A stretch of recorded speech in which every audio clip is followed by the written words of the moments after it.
میں اپنی گفتگو کا آغاز کرنے سے پہلے یہ ضرور کہنا چاہوں گا کہ ڈاکٹر صاحب کی تقریر نے مجھے حیران کر دیا، اور پھر جب میں نے ڈاکٹر صاحب کی جو پہلا میرا تاثر تھا وہ بے پناہ حیرانی کا تھا، اور پھر چونکہ میں ڈاکٹر صاحب کے پورے خانوادے سے، ان کے والد محترم کی جو دین اسلام کے لیے جو خدمات ہیں اس سے بخوبی آگاہ ہوں، تو پھر مجھے یہ فوری طور پہ یہ احساس ہوا کہ اس میں حیرانی کی کوئی بات نہیں ہے۔ آپ پروفیسر ڈاکٹر طاہر القادری صاحب کے صاحبزادے سے، ان کے فرزند سے اور کیا ایکسپیکٹ کر سکتے ہیں؟ یہی ایکسپیکٹ کر سکتے ہیں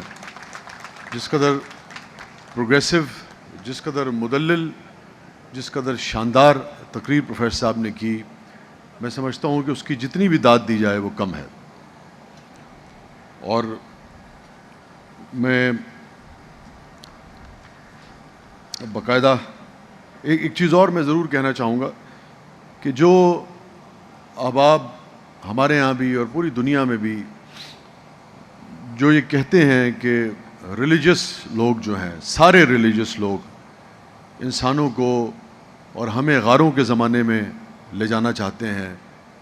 میری خواہش ہوگی کہ وہ ڈاکٹر صاحب کی تقریر سنیں تاکہ انہیں اندازہ ہو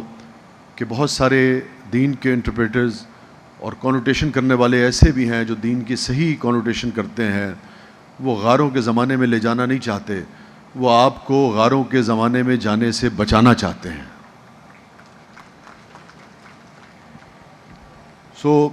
محترم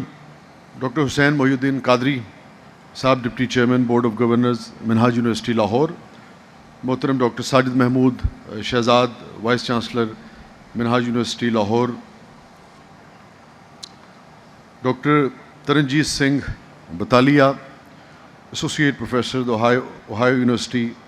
اسٹیٹ یونیورسٹی کولمبیا امریکہ، doctor Bhola Nath Yogi, founding principal ہیں آپ نیپال سے ایک ادارے کے، پروفیسر ڈاکٹر ہرمن روبوگ، آپ ہیڈ ہیں school of religion and philosophy Minhaj university Lahore کے، آسٹریلیا کے، اور ڈسٹنگوشڈ گیسٹس جو پوری دنیا سے اس شاندار تقریب میں، جو کہ انسانوں کو جوڑتی ہے، جو کہ مذاہب کو قریب لے کر آتی ہے، اس میں آج شرکت کے لیے تشریف لائے ہیں۔ میں ان سب کو خوش آمدید کہتا ہوں۔ ہیلو، گڈ مارننگ اینڈ السلام علیکم۔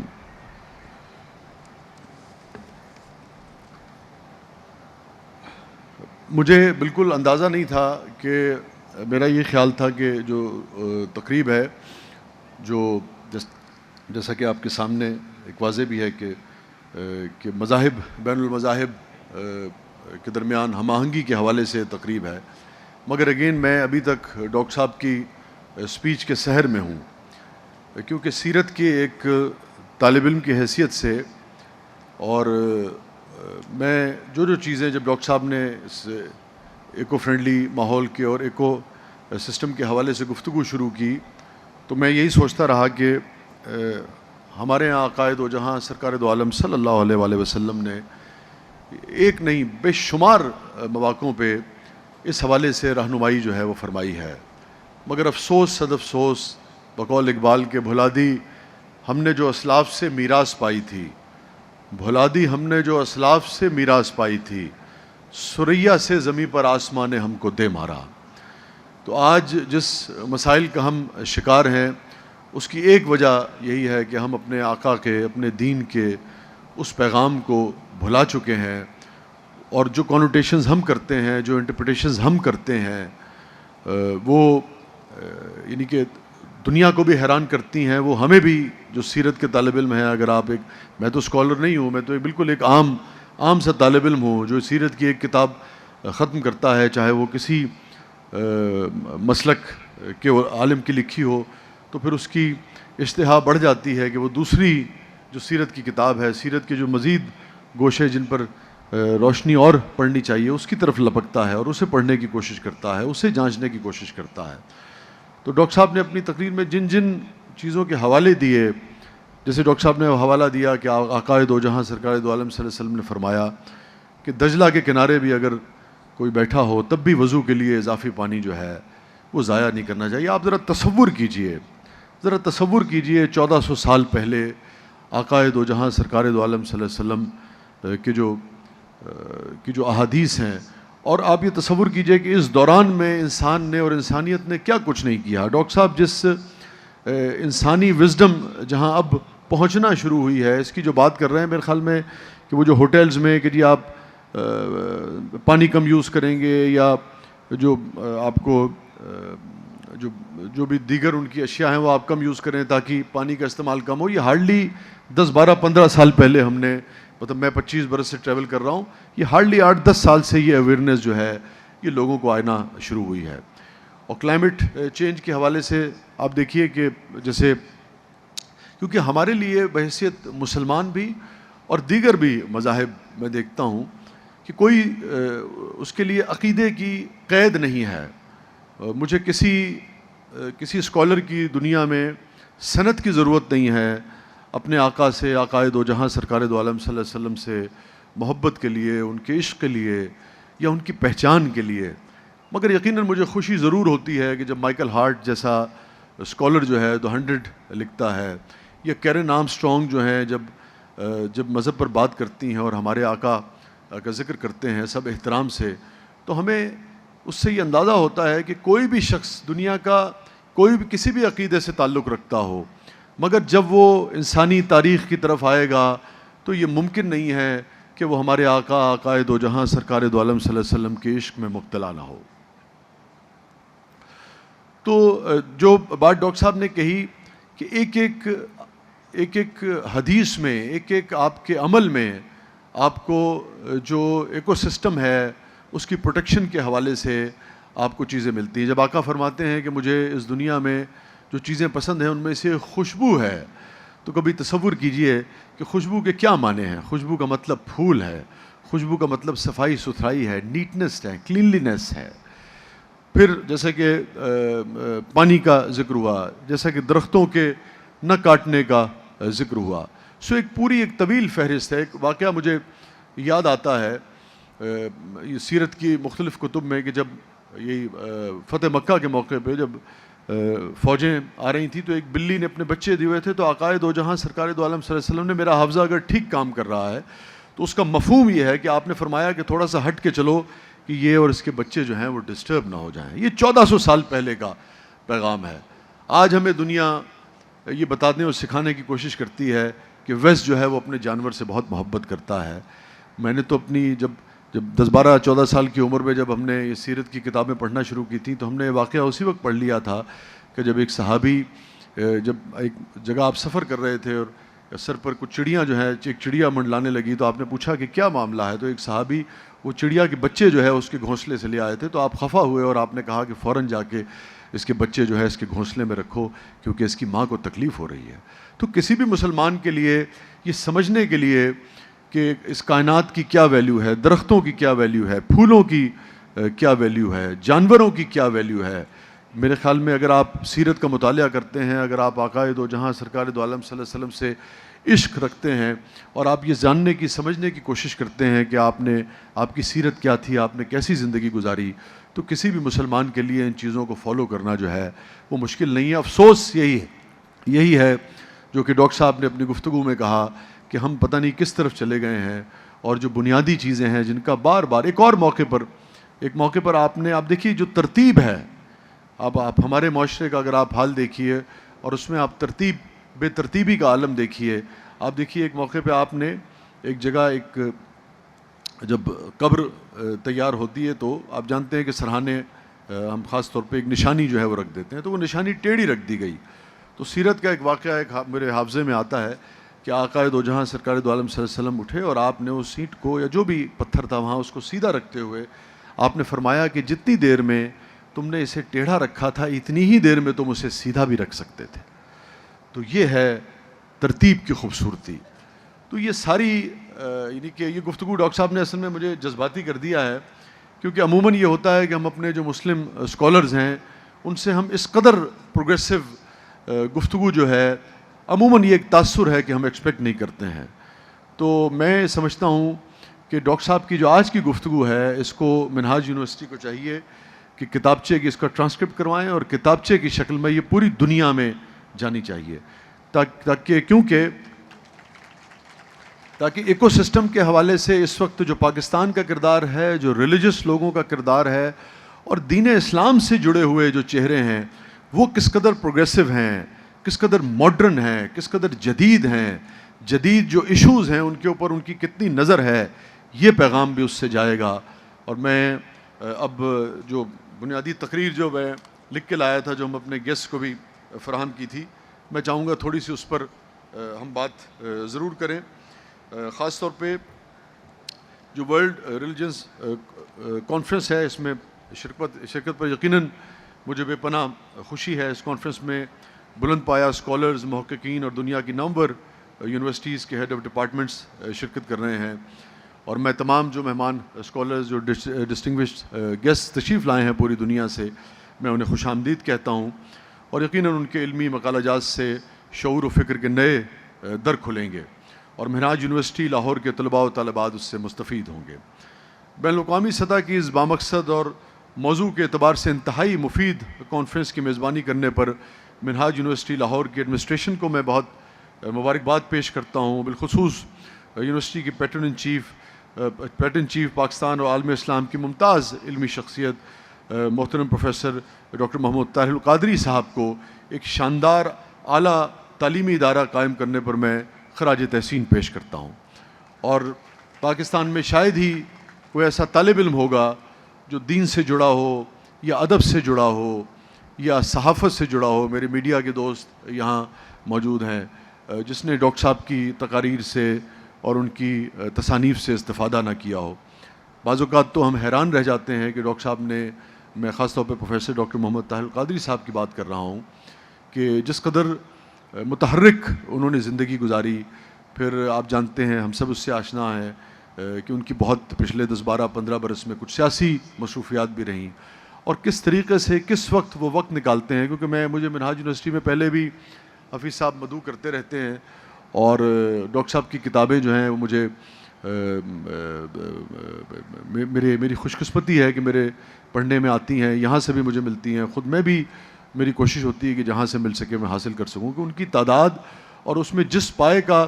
کام ہوا ہوتا ہے تحقیق کا، اور جو ڈاکٹر صاحب کی نثر ہے ادبی، وہ تو خیر ایک بالکل ایک الگ ہی ایک ان کا ایک وصف ہے. وہ حیران کر دیتی ہے کہ کوئی شخص،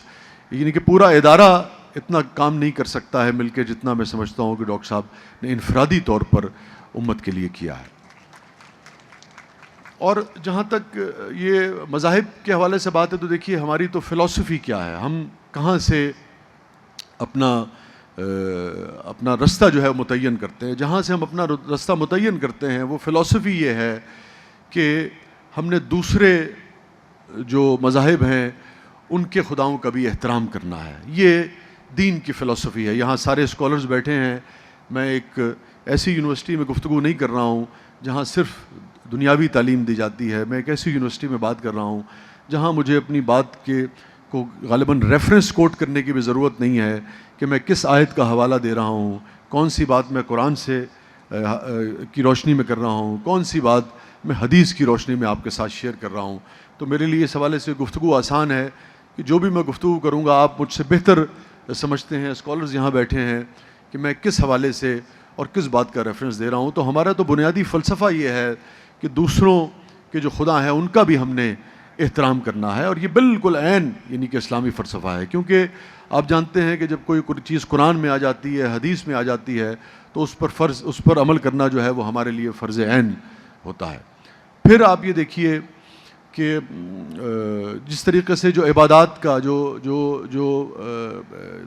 دوسرے جو مخالف جو دوسرے عقائد ہیں ان کی جو عبادت گاہیں ہیں ان کے احترام کا جس طریقے سے اسلام میں حکم دیا گیا، اس کی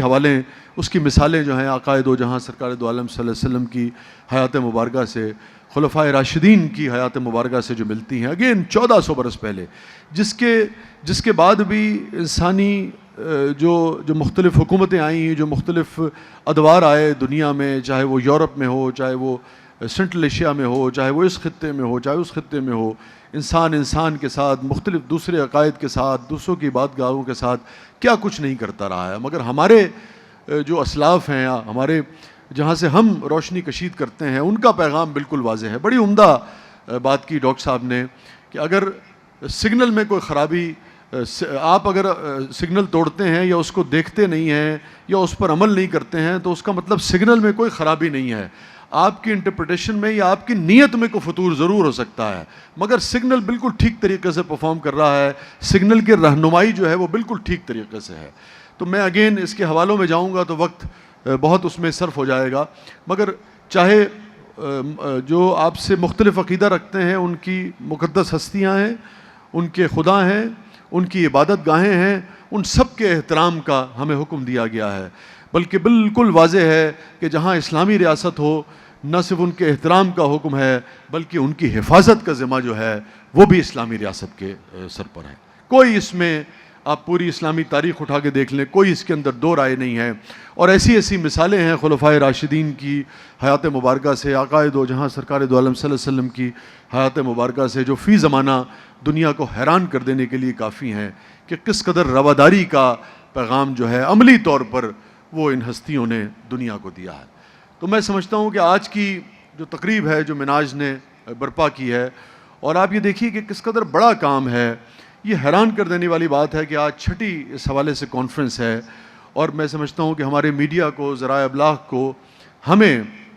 زیادہ سے زیادہ اس قسم کی کانفرنسز میں شرکت کرنی چاہیے،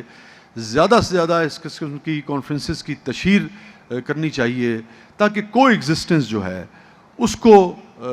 فروغ ملے، اور ایک دوسرے کے ساتھ باہمی احترام کے ساتھ ہم جینا سیکھ سکیں. یہی ایک صورت ہے امن کی. میں سمجھتا ہوں کہ ڈاکٹر صاحب نے اور منہاج یونیورسٹی نے آج جو کام کیا ہے، بابا فرید کا ایک کال مجھے یاد آتا ہے. آپ نے فرمایا کہ مجھے کینچی مت دو، مجھے سوئی دو،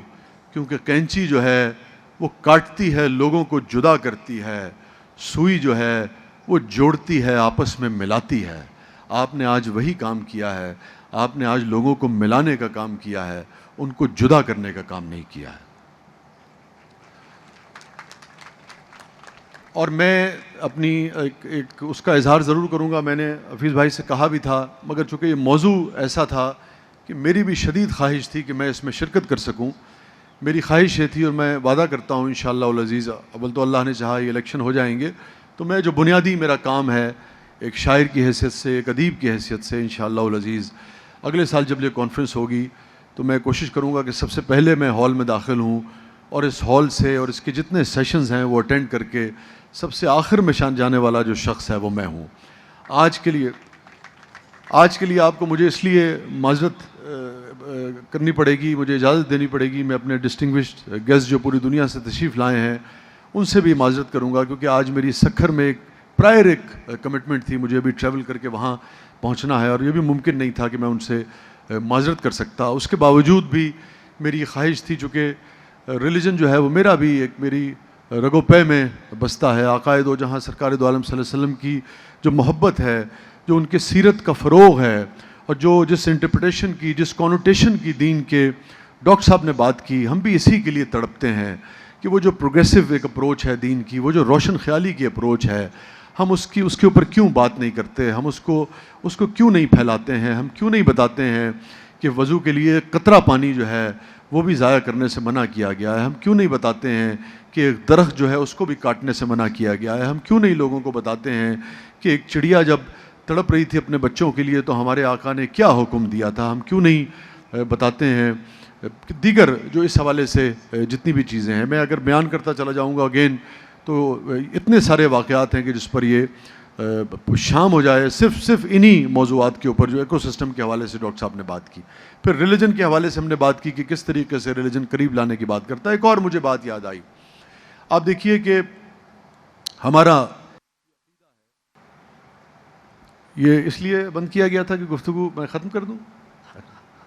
میں جلدی ختم کرتا ہوں. میں دیکھیے اب آپ اصل میں موضوع ایسا ہے جو ہے میرا مرغوب، یہ مجھے شاعری سے بھی زیادہ عزیز ہے. یہ وہ موضوع ہے اور یہ اس سے مرغوب میرا موضوع ہے. تو تھوڑی سی مجھے آپ اجازت دے دیجیے. آپ دیکھیے کہ ہمارا یہ ماننا ہے، ہمارا یہ عقیدہ ہے کہ یہ جو کائنات ہے یہ ہمارے آقا عقائد و جہاں سرکار دو عالم صلی اللہ علیہ وآلہ وسلم کے لیے تخلیق ہوئی ہے، جو وجہ جو باعث تخلیق کائنات ہے۔ کونوٹیشن کی بات ہے، انٹرپریٹیشن کی بات ہے۔ قرآن بار بار کہتا ہے اور تم غور کیوں نہیں کرتے، فکر کیوں نہیں کرتے؟ یہ بنائی ہوئی اس کائنات کے اوپر، ان زمینوں کے اندر، اس آسمانوں پہ، خلاؤں پہ، ستاروں پہ، چاند پہ، اوورال قرآن کا مفہوم یہ ہے، جگہ جگہ بار بار اس کا ارشاد ہوتا ہے۔ آپ دیکھیے، ہم جب سیرت کے واقعات کو پڑھتے نہیں ہیں، پہلے پڑھنے کے بعد ہم اس پر غور نہیں کرتے ہیں۔ تو آج جس حوالے سے جو گفتگو ہو رہی ہے، میری بہنیں بھی یہاں تشریف فرما ہیں، آپ ذرا تصور کیجئے کہ جن ہستی کے لیے یہ کائنات تخلیق ہوئی، حاتم طائی،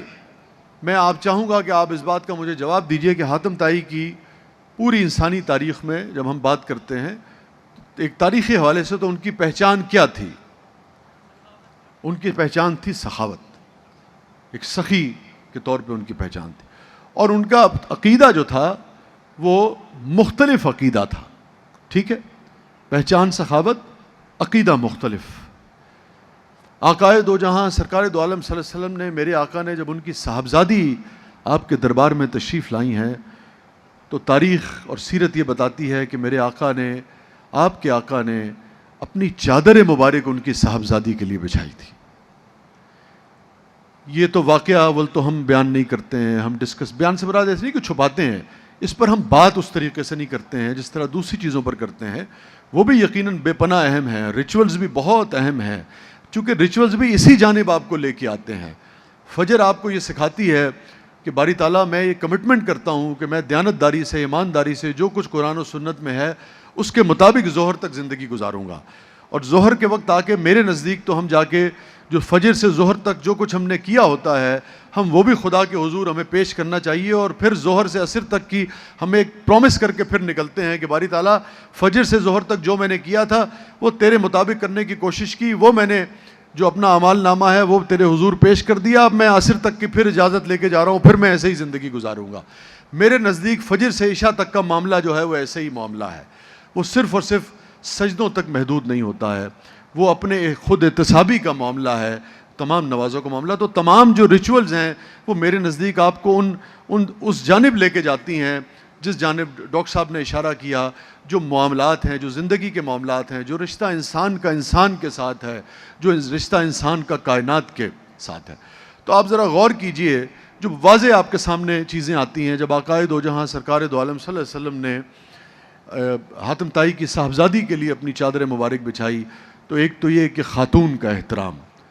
خاتون کا احترام، اگر وہ آپ سے مخالف عقیدہ بھی کوئی رکھتا ہے کوئی شخص، اس مخالف عقیدے کا احترام، اس کی صاحبزادی کا احترام، خاتون کا احترام، اور کوئی بھی شخص جو سخاوت کرتا ہے، یعنی کہ جو بنی نوع انسان کے لیے آسانی پیدا کرتا ہے، اس کا احترام، اس سخاوت کا احترام، اس سخی کے لیے احترام۔ تو یہی بنیادی طور پہ ریلیجن جو ہے وہ آپ کو سکھاتا ہے، آپ کو جوڑنا سکھاتا ہے۔ یہی خلفائے راشدین کی اگر آپ حیات مبارکہ آپ دیکھیں، آپ سیدنا ابوبکر صدیق رضی اللہ تعالیٰ عنہ کو دیکھیں، سیدنا عمر فاروق رضی اللہ تعالیٰ عنہ کو دیکھیں، سیدنا عثمان غنی رضی اللہ تعالیٰ عنہ کو دیکھیں، حضرت علی کرم اللہ وجہ کی آپ سیرت مبارکہ دیکھیں، بعد میں حسنین کریمین کو، دیگر جو بعد میں حضرت عمر بن عبدالعزیز کو آپ دیکھیے، جتنے بھی آپ ہستیاں اسلام میں آئی ہیں، جو بعد کی جو ہستیاں بھی ہیں، آپ ان کو دیکھیے تو یہی اسی فلسفے پر آپ کو عمل کرتی ہوئے نظر آتی ہیں۔ وقف کی جو بات کی، بڑا شاندار اور تاریخی واقعہ شیئر کیا ڈاکٹر صاحب نے، بہت کم سیدنا عمر فاروق رضی اللہ تعالیٰ عنہ کے حوالے سے یہ واقعہ کوٹ ہوتا ہے۔ عموماً سیدنا عثمان غنی رضی اللہ تعالیٰ عنہ کے حوالے سے واقعہ ضرور کوٹ ہوتا ہے کہ جس میں انہوں نے ایک کنواں لے کر اور پھر وہ وقف کر دیا تھا، اور آپ دیکھیے اس کی خوبصورتی کیا ہوتی ہے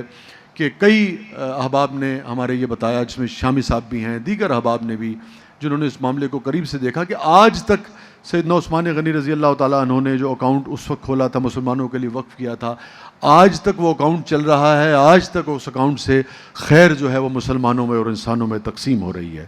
تو وہ تو ایسی ہستیاں تھیں جو جن کے بارے میں ہماری تو ہمیں تو 100 مرتبہ وضو کرنی چاہیے، پھر بات کرنی چاہیے، مگر میں یہ کہوں گا کہ ان کے بعد ہم اس سے سیکھ سکتے ہیں کہ ہم جو کچھ وقف کریں گے وہ ایک صدقہ جاریہ کے طور پر ہمارے مرنے کے ہزاروں سال بعد بھی وہ ہمارے اکاؤنٹ میں درج ہوتا رہے گا. دنیا بھی اس سے فیض پاتی رہے گی اور آخرت میں بھی ہمارے لیے اس سے وہ ہوتا رہے گا. یہاں میں ضرور ذکر کرنا چاہوں گا کہ کیوں ہم احترام کرتے ہیں. آج ہم گنگا رام کا احترام کرتے ہیں, آج ہم گلاب دیوی کا اس حوالے سے احترام کرتے ہیں کہ ان لوگوں نے خیر کا, انسان کا کام کیا, اور آپ دیکھیے کہ ان کے کام سے بلا تفریق رنگ و نسل وہ عقیدہ اور مسلک کے لوگ جو ہیں وہ فیض پا رہے ہیں. ابھی ہمارے جو محترم سکھ بھائی اور دوست ترنجیت سنگھ بٹالیا صاحب, آپ ان کا اسپیلنگ دیکھیں گے تو یہ BUTAILA ہے, یہ بٹالیا. تو میرا بھی خیال سی کہ بٹالیا انہوں نہ ہوئے گا. تو اس بیچ میں تھوڑی سی گفتگو ہوئی تو انہوں نے بتایا کہ یہ بٹالیا نہیں, یہ بطالیہ آئے گا, چونکہ جب ان کے بزرگ, ان کے پرکھے, ان کے اجداد یہاں سے ہجرت کر کے گئے تو سردار صاحب کے مطابق ان کی 42 جاگیریں تھیں یہاں. 42 جگیراں آلائے نو کہندے سن انہوں نے. مگر جو خوبصورت بات انہوں نے بتائی وہ سننے سے لائق ہے. اگر وقت ہو تو میں چاہوں گا سردار صاحب بھی شیئر کریں. میں نے سردار صاحب کی اجازت سے آپ کے ساتھ یہ شیئر کر رہا ہوں. یہ وہ خوبصورتیاں ہیں, یہ وہ انسانیت کے میسیجز ہیں جو آج بھی لوگوں تک جانے چاہیے, دنیا تک جانے چاہیے. اور اس معاملے میں جو کچھ میں سمجھتا ہوں سردار صاحب نے بیان کیا, جو ہمارے ایک ورک بھائی نے کیا, وہ بنیادی طور پہ اسی فلسفے کی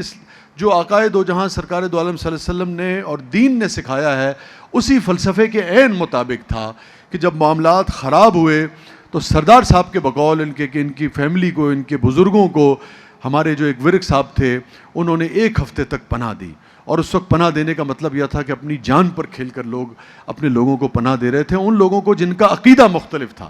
ورک صاحب مسلمان تھے, سردار صاحب جو تھے ان کا عقیدہ مختلف تھا. یہ اس وقت بھی پیغام تھا. اس وقت بھی جو لوگ دین کے اصل پیغام کو سمجھتے تھے ان کا رویہ یہی تھا. آج بھی جو دین کے پیغام کو سمجھے گا اس کا رویہ یہی ہوگا کہ وہ ہر مسلک والے کو, ہر عقیدے والے کو سینے سے لگائے گا, بھلے اس کا عقیدہ, اس کا مسلک مختلف ہی کیوں نہ ہو. اور اگر اس کی رائے اس مسلک کے حوالے سے, اس عقیدے سے حوالے سے مختلف ہوگی تو وہ گالی نہیں دے گا, وہ گولی نہیں چلائے گا, وہ دلیل سے اپنی بات اس کے سامنے رکھے گا.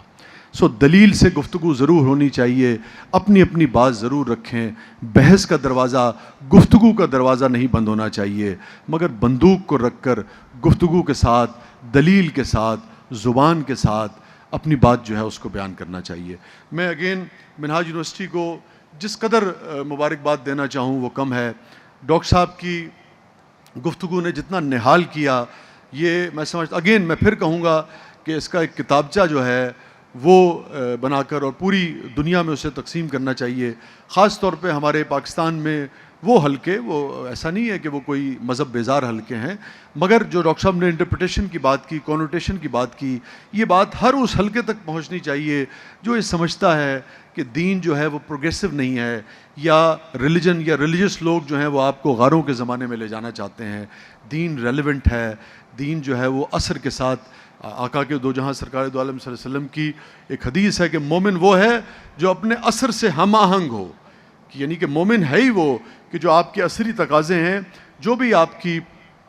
جدید عہد کے تقاضے ہیں, جدید ٹیکنالوجی کا استعمال ہے, اس سے ہم آہنگ ہو. البتہ اخلاقیات جو ہے وہ وہی ہے جو ہمیں دین نے سکھائی ہے, اس کو ہم فالو کریں گے. آخر میں آپ کی اجازت سے جو دونوں گفتگو جو ڈاکٹر صاحب نے کی اور جو بنیادی اس کانفرنس کا مقصد تھا,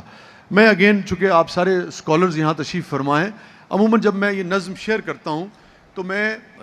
چونکہ یہ پوری کی پوری نظم جو ہے یہ اسلامک فلسفی کے اوپر بیس کرتی ہے اور سیرت کی اور قرآن کی جو ہدایات ہیں اس کے اوپر بیس کرتی ہے. مختصر نظم ہے, آخری 2.5-3 منٹ میں آپ سے لوں گا. تو میں